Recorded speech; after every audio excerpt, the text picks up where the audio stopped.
Cuando hablamos de magia en el fútbol moderno, muchos nombres aparecen. Pero pocos, muy pocos, generaron una sensación tan pura y universal como Ronaldinho.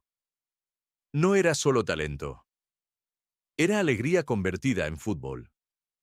Pero detrás de esa sonrisa eterna había una historia marcada por la pérdida, la presión, la fama y una relación compleja con la disciplina.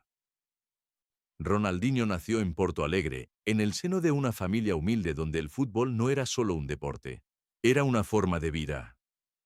Su padre, João Moreira, trabajaba como soldador y también era futbolista amateur. Fue él quien puso el balón en los pies de su hijo cuando apenas podía caminar. Su hermano mayor, Roberto, también apuntaba alto en el fútbol profesional. En esa casa no había lujos, pero sí había algo más importante: ilusión. Ronaldinho no entrenaba en academias de élite. Jugaba en la calle. Descalzo muchas veces. En terrenos irregulares. Con reglas improvisadas. Ahí se formó su estilo. El regate no era una técnica aprendida. Era supervivencia. La creatividad no era un recurso táctico. Era diversión. Pero cuando Ronaldinho tenía apenas 8 años, la tragedia golpeó. Su padre murió ahogado en la piscina de la familia tras sufrir un problema cardíaco. Ese momento cambió todo. La figura que lo introdujo al fútbol desapareció de forma abrupta. Y aunque Ronaldinho siempre proyectó felicidad, esa pérdida temprana marcó su carácter profundamente. Muchos años después, él mismo reconocería que el fútbol se convirtió en su refugio. No jugaba solo por pasión. Jugaba para honrar a su padre. En las categorías juveniles del gremio, Ronaldinho empezó a destacar de manera casi absurda. Hay una historia famosa: en un partido infantil, anotó 23 goles en un solo encuentro. Era evidente que no era un jugador normal. Mientras otros se entrenaban para perfeccionar movimientos, él improvisaba.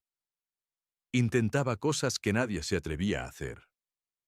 Regates innecesarios, sombreros en zonas peligrosas, asistencias sin mirar. Muchos entrenadores lo adoraban. Otros se desesperaban. Porque Ronaldinho no jugaba para minimizar riesgos. Jugaba para disfrutar. Y ahí empezó la primera gran dualidad de su carrera: el talento descomunal contra la falta de estructura rígida. Su paso por el Paris Saint-Germain fue el primer gran contacto con el fútbol europeo. Allí mostró destellos de genialidad, pero también evidenció algo que lo acompañaría toda su carrera: la irregularidad. No siempre seguía las normas del club. No siempre tenía la disciplina esperada. Pero cuando el balón tocaba sus pies, el estadio se levantaba. Europa empezó a notar que ese brasileño no era solo espectáculo. Era diferente. Y entonces llegó el momento que cambiaría su vida. En 2003, Ronaldinho firmó por el FC Barcelona. El club atravesaba una crisis deportiva e institucional. No era el gigante dominante que hoy conocemos. Ronaldinho no llegó solo como fichaje. Llegó como esperanza. Desde su primer partido se notó algo distinto. No era solo lo que hacía. Era cómo lo hacía. Sonreía mientras jugaba. Disfrutaba cada toque. El público lo sintió. El equipo empezó a ganar confianza. Los compañeros mejoraron a su alrededor. Jugadores jóvenes crecieron viéndolo entrenar. Ahí alcanzó su punto máximo. Ganó 2 ligas, una Champions League y el Balón de Oro en 2005. Pero más allá de los títulos, dejó algo intangible: cambió la energía del club. Incluso en el Santiago Bernabéu recibió una ovación del público rival tras una actuación magistral. Eso no es común. Eso es leyenda. Entre 2004 y 2006, Ronaldinho fue probablemente el jugador más desequilibrante del planeta. Regates imposibles. Asistencias milimétricas. Goles desde ángulos irreales. No era solo eficaz. Era arte. Pero en paralelo, su vida fuera del campo empezaba a ganar protagonismo. Fiestas, vida nocturna, exposición mediática constante. El genio seguía ahí. Pero la disciplina empezaba a debilitarse. Y el fútbol moderno no perdona. El declive no fue inmediato.